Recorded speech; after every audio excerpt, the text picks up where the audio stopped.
Hi everyone, welcome to my latest project, and today I have some company from a cute little tuxedo cat named Rosie. She's my son's cat, and she has to inspect everything I do, and she's inspecting this one too. She's really cute with green eyes. She's beautiful. So she's checking it out. It's soft enough.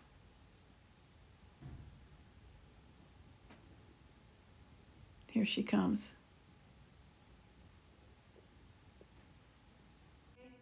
Here I am with another project, working all the time, and decided, well, just put the camera on and see if we can get some of this on camera.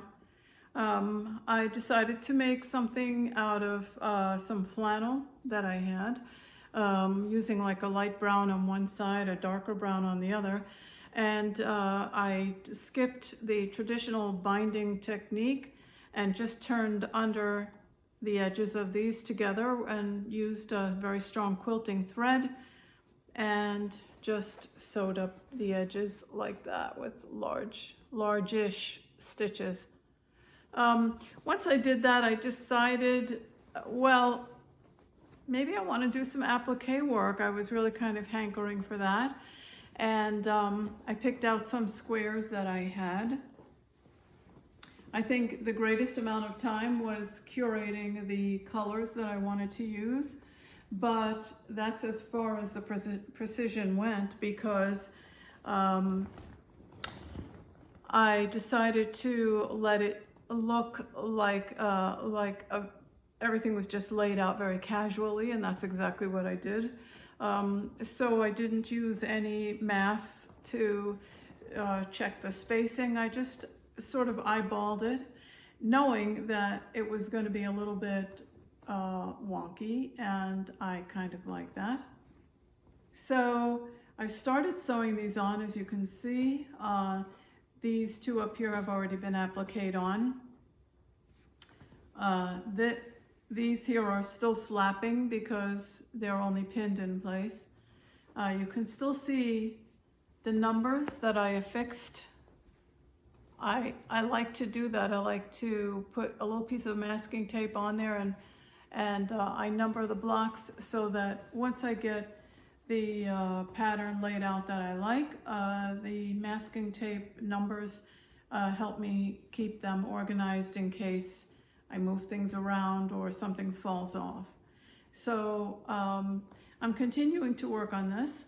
I recognize that my inspiration for a lot of my quilts the last few years has come from Alabama, from the Gee's Bend quilters in Alabama, an amazing group of women who, near as I can tell, didn't have any formal training in art,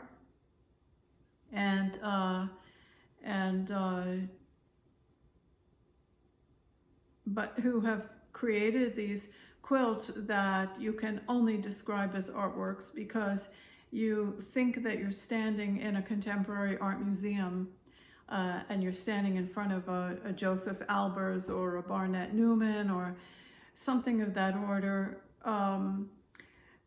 These just, it's a combination of these sort of amazing geometric patterns, but without using that hard line precision or math.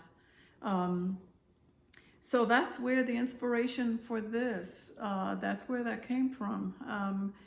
And I will continue working on this, and when I get to the very end, I'll post, I'll just add that at the end of the video so that you can see.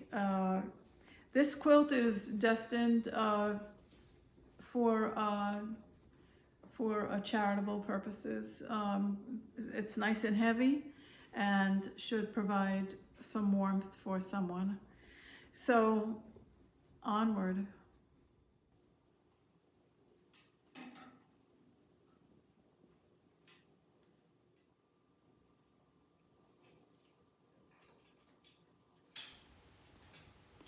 Here's more of the quilt in progress. and now most of these are appliqued on.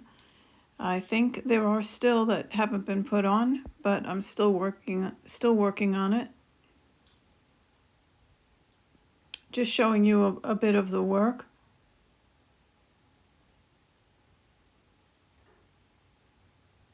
I love doing appliqué.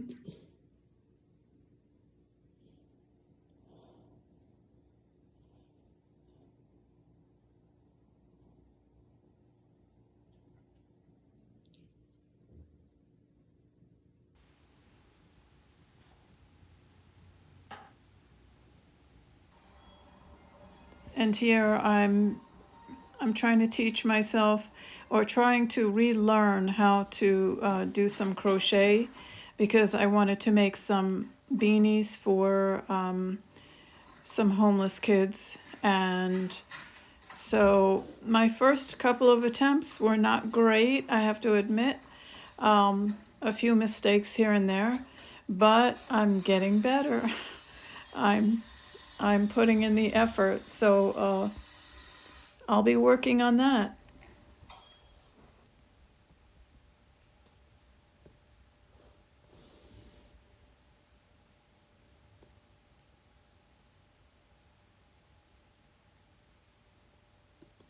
So thank you for joining me, and I hope that you'll consider subscribing. I have more future things that I'd like to bring to you and talk to you about and share, and hopefully have you share what you're working on too. So until next time, bye.